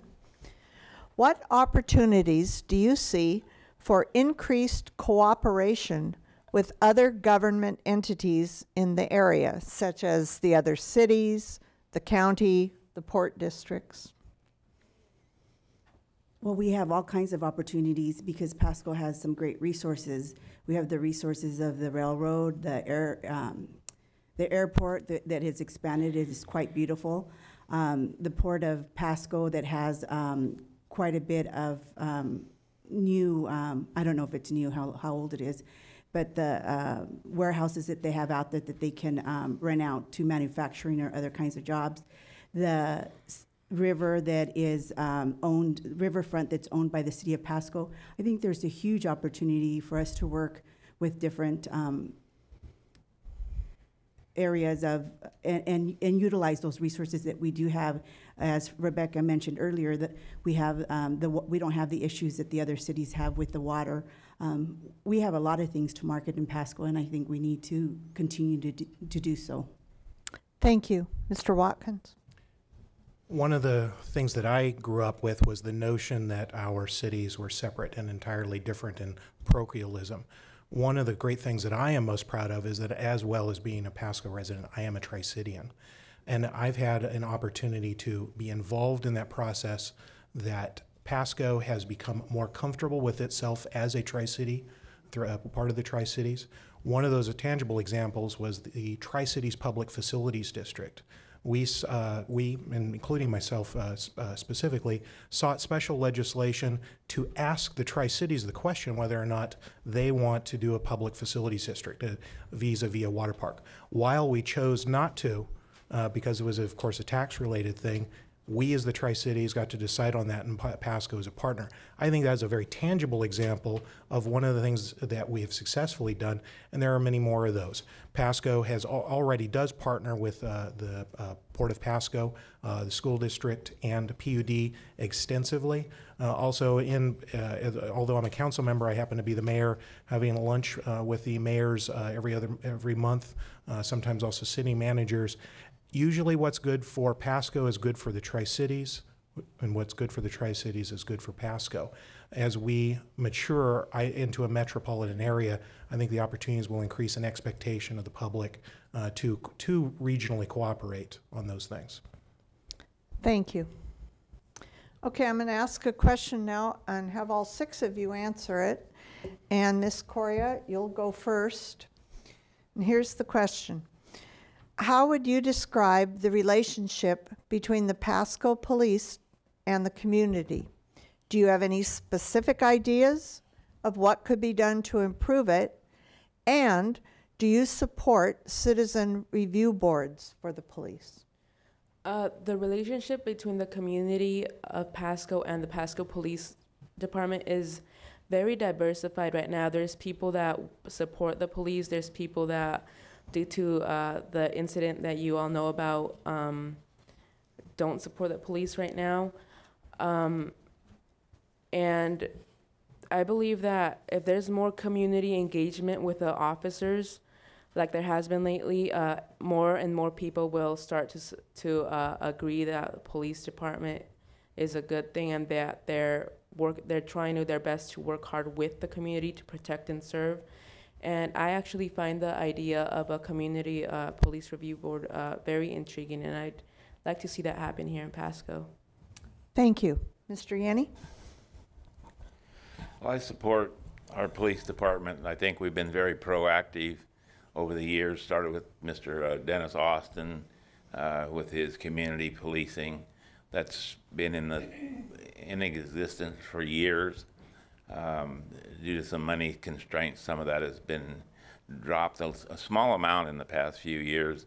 Due to the situation we had here lately, the police have actually stepped forward. We've brought in federal agencies to help make sure that our police department works with the citizens of Pasco to make sure that we are as good as we can possibly be. There's always room for improvement in anything you do. One of the things I think that you can see, there's been not a large number of protests. So I think the biggest percentage of the city of Pasco believes in our police force. And I think our police force has looked at the situations. We're going to try and make them better. We're opening up all of the dialogue that it takes to have a police force that believes in the community and will continue to be better. Thank you. What about citizen review boards? My understanding, we already have a review board, and I'm a firm believer that the citizens need to be active in all areas of government. That was one of my major reasons for starting the filming the community, city council, planning commission, code enforcement. Before I started doing that, the code enforcement didn't even put pictures up, so you didn't even know what you was talking about when you was looking at the code enforcement. So I'm a firm believer in transparency in government. Okay, thank you. Mrs. Franczyk. Thank you.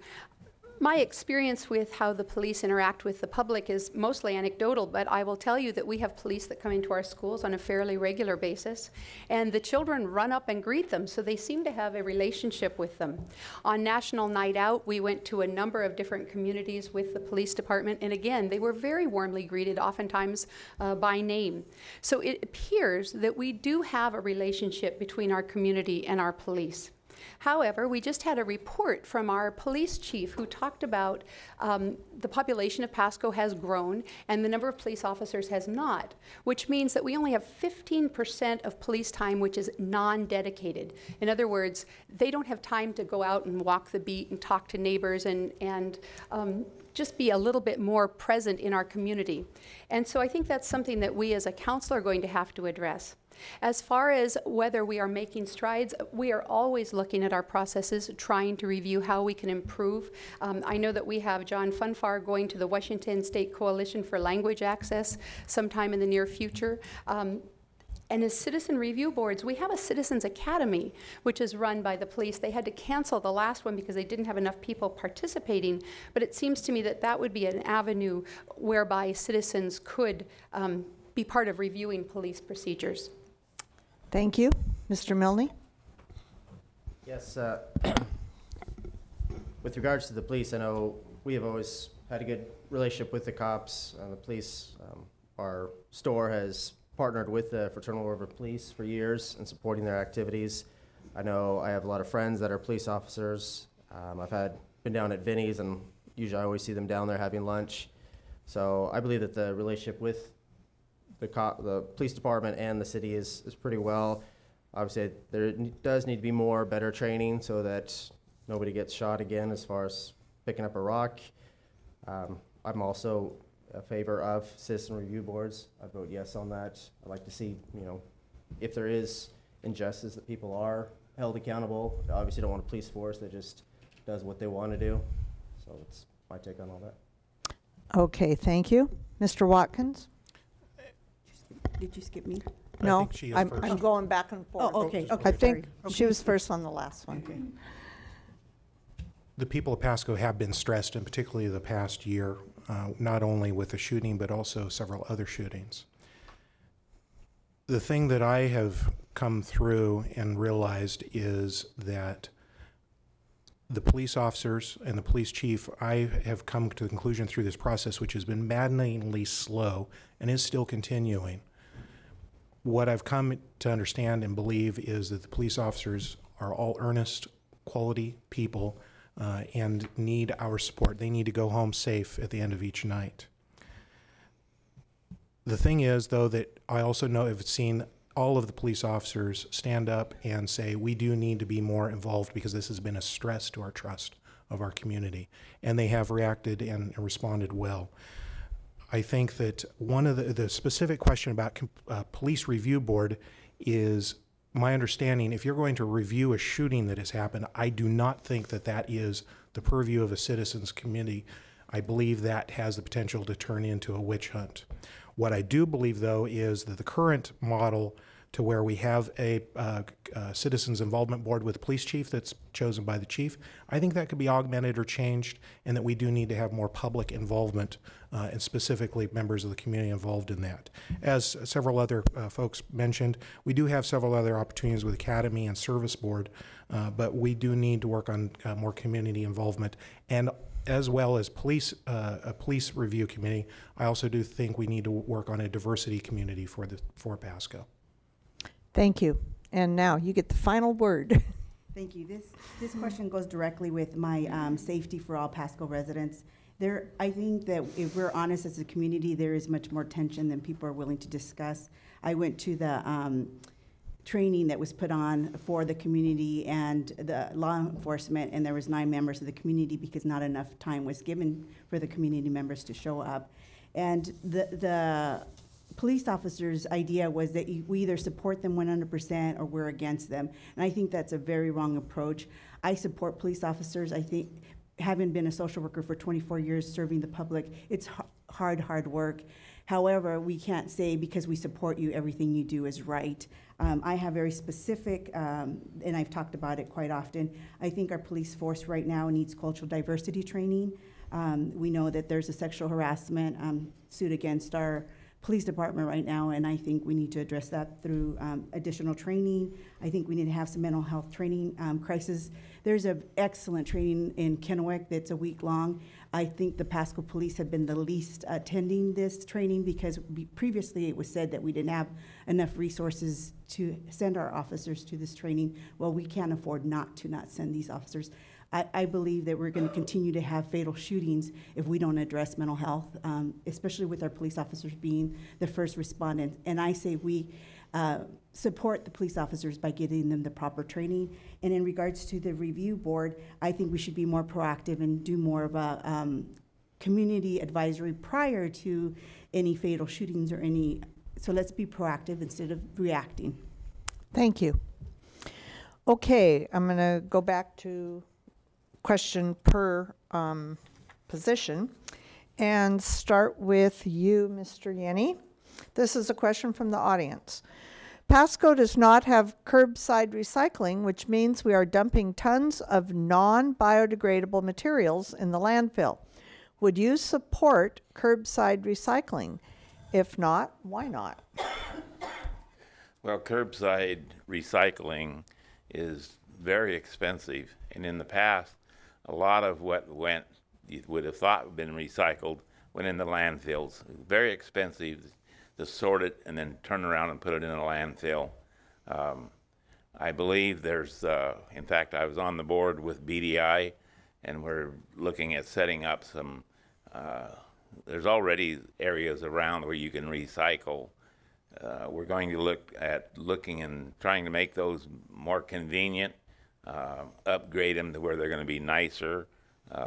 Possibly they'll probably be sorted and moved earlier, so you don't have to worry about them being all full. And I think there's an issue with recycling that a lot of people look at, and it is what I would call a nice, warm, fuzzy feeling to have. But I think that the people that want to should be able to have that resource to recycle, and that's what we've looked at in the committee that I've sat on. We've talked with BDI about setting up more of those recycling centers, or drop boxes, as you'd want to say. And that way, if you want to recycle, you can recycle, and we won't be forcing that cost on people that realize that it's probably not going in the right direction anyway. Thank you. Thank you. Ms. Correa. Well, it would be nice as a community member to have some recycling at my house, because we do end up throwing away a bunch of things that could be recycled. But I agree with Mr. Yenny. It should be an option for community members if they want recycling or not. Some community members though do not have a way to get from point A to point B. Like myself, I rely on public transportation to get anywhere. So it should be an option for community members if they want recycling at their house or if they want to travel to a recycling center. Okay, thank you. New question for Mr. Milne. You will go first. Kennewick has been looking at ways to enhance and improve access to its riverfront. In your opinion, are there ways Pasco could make better use of its riverfront? Yes, I know there's a lot of things that can be done to improve the riverfront. One, of course, is to get rid of all the tack weeds. I don't know if you have animals, but I got little dogs, and we take them on the pathway and get those little things in their paws, and they start whimpering. So I definitely like to see better control of little tack weeds. And on top of that, I know in the other cities, their bathrooms are actually open all year round. If you ride a bicycle, in Pasco, they're not, which would obviously take more money to improve the bathrooms, but that would be nice. And then obviously lights or something like that, so you can ride when it gets dark in the fall. So I do believe there's a lot of room for improvement, and it would be nice to eventually see something down between both of the Cable Bridge and the Blue Bridge as far as more of a destination where people could go, whether it be swimming or something that would be more of a destination, a better park with water or stuff for the kids. I know that would be huge, like a playground of dream type atmosphere. Thank you. Same question, Ms. Franczyk. Thank you. Actually, Pasco's been working on getting access to our river shore for a number of years. As you know, in order to do that, we do have to work with the Corps. We have successfully lowered the levees in the majority of the riverfront along Pasco. There is one section, however, where the Corps has shut us down, and so we haven't been able to continue with that. As long as the Corps owns that property, we are really limited to what we can do. We either have to provide development behind the levees, although we could add bathrooms, that would be a good idea. But we're pretty limited to what we can do as long as this is in Corps ownership. But what we have done so far as lowering those levees has made it very pleasant. We see people out there biking and walking all the time. And so I hope that we can continue to make it better. Thank you. Okay, a new question, and Mrs. Glatt, you will go first. What do you think is Pasco's greatest untapped or underutilized asset, and how would you change that? It's a great question.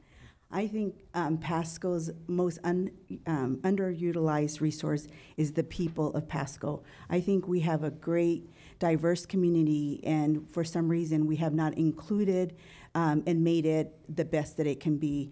One of the examples that I have is my daughter's in the dual language program here in the Pasco schools. It is a great program, and I don't see why every school in Pasco should not offer that. People would be running to Pasco, to live in Pasco, to be part of that.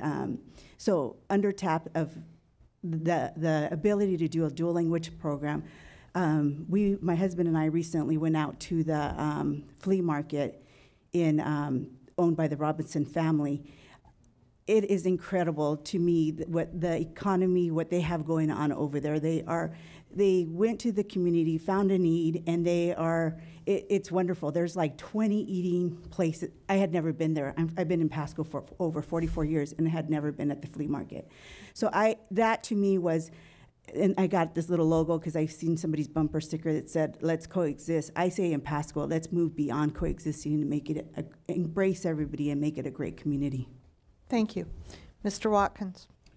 Two things. First, I thought with that last question on Rivershore development, and that's actually going to be my answer, but then I agree with Ms. Glatt about diversity and our people are great.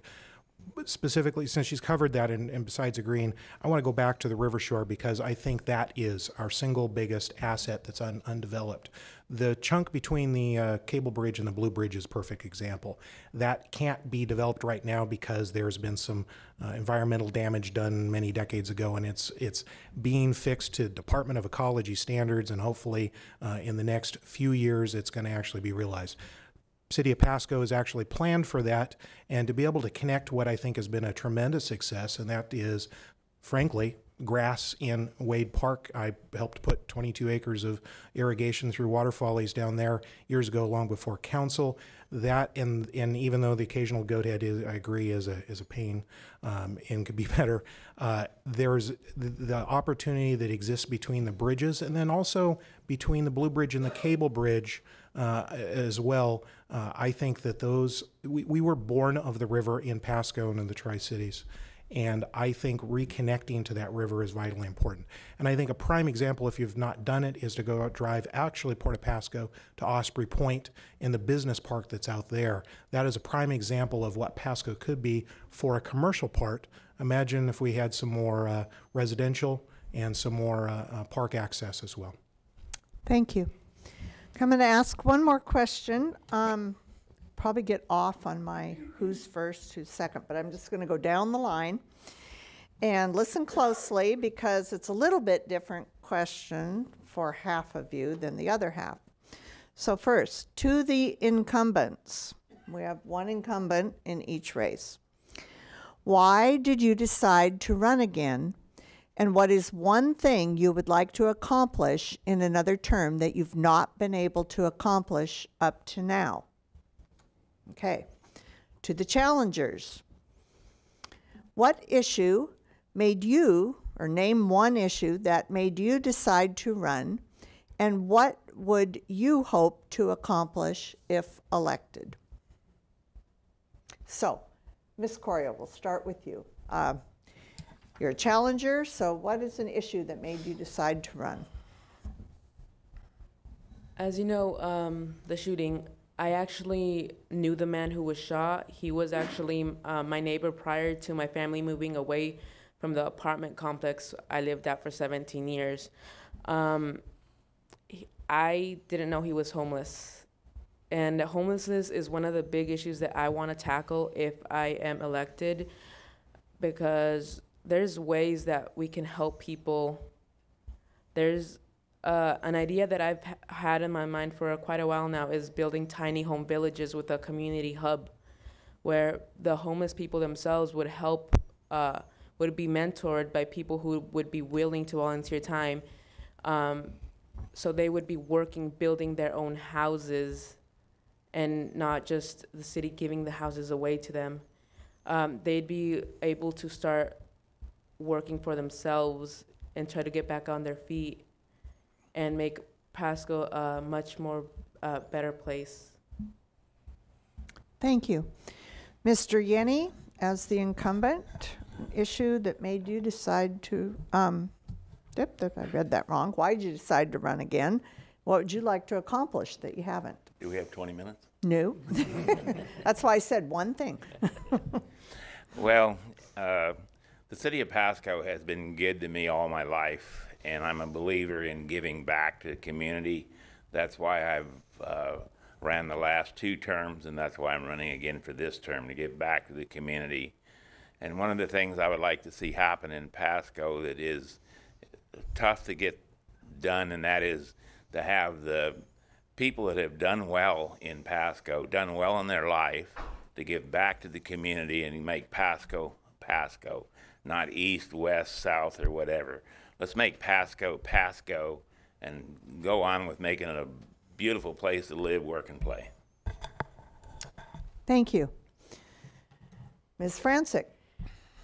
I love long-term strategic planning, and the City Council gives me an exact place to put that passion into effect. And I'm lucky that long-term strategic planning also benefits the citizens of Pasco. One of the things that I have not been able to crack at this point in time, and I certainly hope we do in the future, is we have kids coming back from college. And the job market that we have here, we have a lot of lower level jobs, and we have a lot of people that leave for Hanford for higher level jobs, but Pasco itself doesn't have that next tier of job income. So I'm hoping that with the development of Road 100, we can develop that next tier of jobs that will give our kids a chance at having living wages. Did I answer the question? Mm-hmm. Okay. You did. Thank you. Mr. Milne. Yes, I've been real passionate about youth sports. Once my kid got involved, I've stepped up, helped coach, and this is the big issue why I decided to run, or why I was asked to run. And it was quite the shock coming from West Pasco and then to seeing what actually the kids in East Pasco have to the fields they have to practice on. Bathrooms a lot of times are locked down and no lights. You're trying to practice and it's dark and kids can't see. So this is the big thing that I'd really like to see more emphasis put on youth sports, try to get these kids involved in sports, maintain sports, versus being involved in gangs and doing things that we don't want them to do. And again, sports is a great way, gets kids energetic, gets them out of the house. The other thing I'd like to see is that eventually like to see, we like to have the same type of fields that Kennewick and Richland have. They have good sports facilities. And again, we need a city that works with them. They've had 30 years basically to improve Highland Park, and it's still in dismal state. So I'd really like to see a big emphasis put on the youth, because that is the next generation. Thank you. Mrs. Glatt. This is tough because two are just issues are just as important to me, but I'll narrow it down to one. My husband and I sit and watch the current council, so we go through all the, luckily Pasco is allowed to televise these, so we watch them on TV. And one of the things that really impacted me, being in Pasco for 44 years, and being very connected to the downtown Pasco, it makes me sad that I felt that it had been abandoned. And then only to find out that there's been all kinds of studies and all kinds of money dumped into downtown Pasco with really nothing really changing it. One of my biggest concerns is the fact that the Tri-City Union Gospel is going to be made much bigger than it is currently. And I do believe that we need to address the homelessness in downtown Pasco if we're going to make downtown Pasco what we want it to be. One of the problems with homelessness, and it's not that I don't want the homeless to get services, there is a lot of mental health associated nationwide. It's a problem that people with mental health, homelessness, mental health go hand in hand, and there's less resources people with mental health. And then we have police officers, and then a shortage of police officers being the first respondents that do not know how to respond to this issue. So the number one reason why I wanted to bring this attention is it is my understanding that the current permit for the homeless shelter has expired, and I really would like to see Pasco look at the possibility of doing the homeless shelters like the domestic violence or the substance abuse homes are, where they're throughout the Tri-Cities in different neighborhoods, treating these people that need services as members of a community, members of a neighborhood. Stop. Thank you. Mr. Watkins. It's tough to cover passion, and my opposition, I appreciate the urgency and passion that she has. I immediately thought of something that was on the council agenda or their goal list when I first came on council, and apparently it had been on there for many, many years before. This is not sexy, this is infrastructure, but I'm talking about Lewis Street overpass. Underpass. It is now going to be an overpass. We have gotten over the hurdle, 12 years that I've been on council and in unknown years before that we have the funding for it, not yet procured, but it should be in the next 3 years. Besides being that needing to be done, it's crumbling. There's an opportunity there also that's an incredible opportunity to reconnect downtown Pasco and eastern Pasco.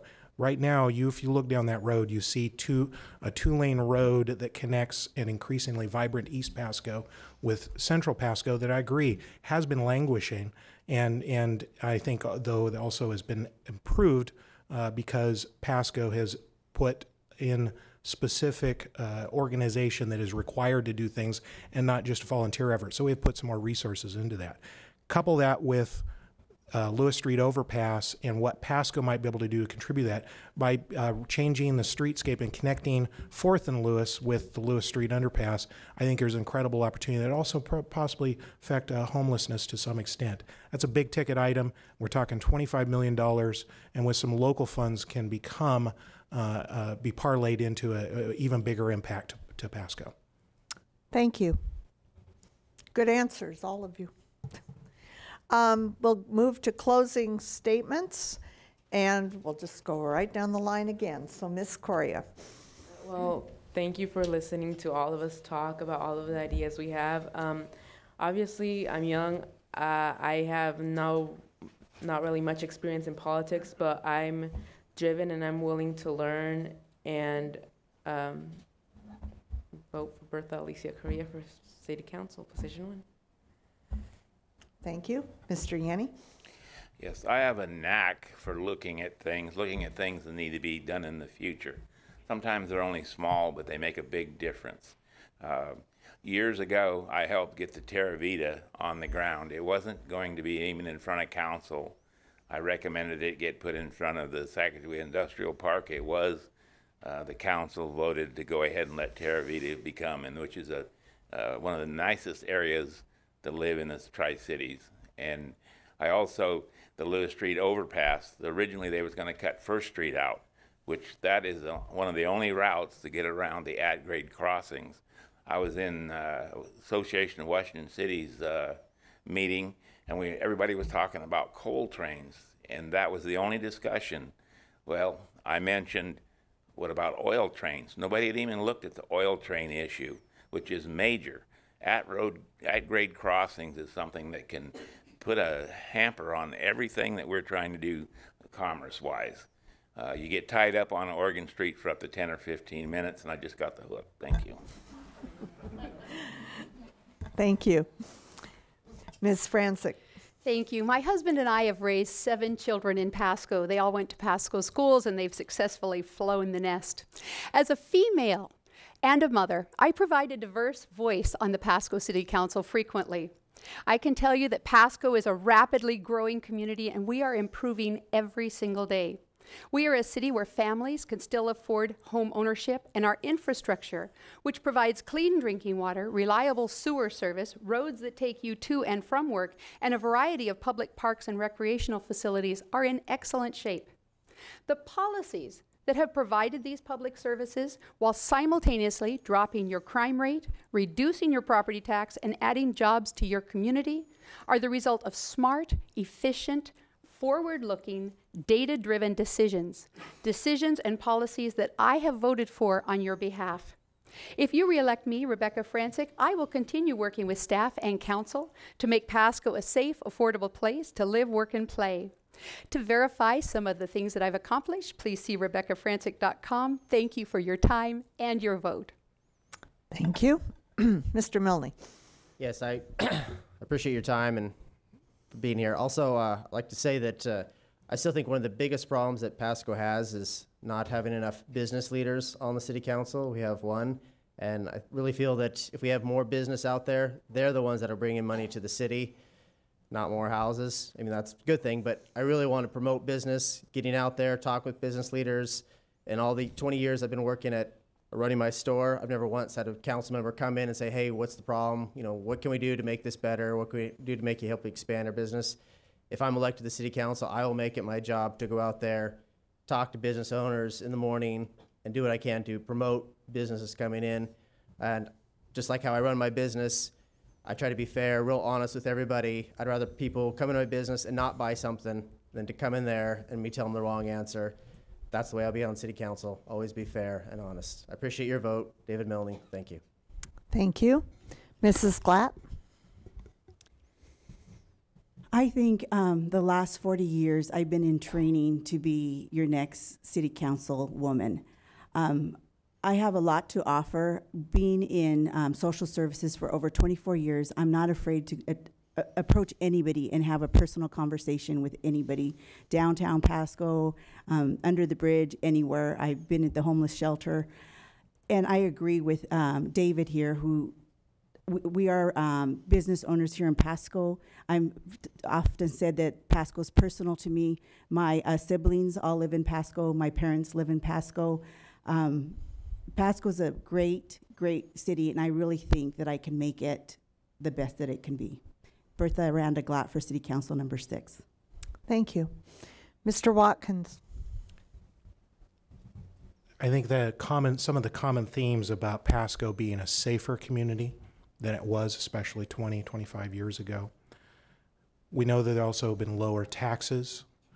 We also know that we still have clean water. I also heard the statistic that we've got 30 or so known potholes in Pasco. That's a pretty small problem. Many of the quality of life things, I think, are much better in Pasco, and I think the question for the voters is, are they particularly better over the past 12 years? I won't claim that I'm responsible for all those, but I've been involved in many, if not all of them. I think Pasco is on the right track, has been on the right track, and has a very good future as a Tri-City member and also as the Tri-Cities region as part of the state. I would say the best thing that the thing that you need to look at is, will my continuation as a constructive council member and knowing that the staff, the 300 employees, are the ones that do the work and being able to make them sure that they're accountable, but at the same time do the things that they think need to be done, review the policy is important, and I think we'll have a successful Pasco. Thank you. I'd like to thank all 6 of you for joining us tonight, participating. I think you people in Pasco are pretty lucky because you have 6 very good candidates up here who did a great job answering the questions. So let's give them a hand.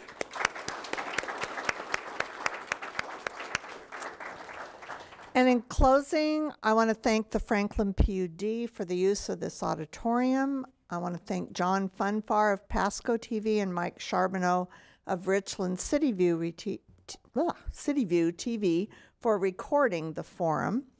You should be receiving your ballot in the mail this week if you haven't already. As you know, you can return your ballot to a drop box by November 3rd, or if you're mailing your ballot in, it must be postmarked by November 3rd.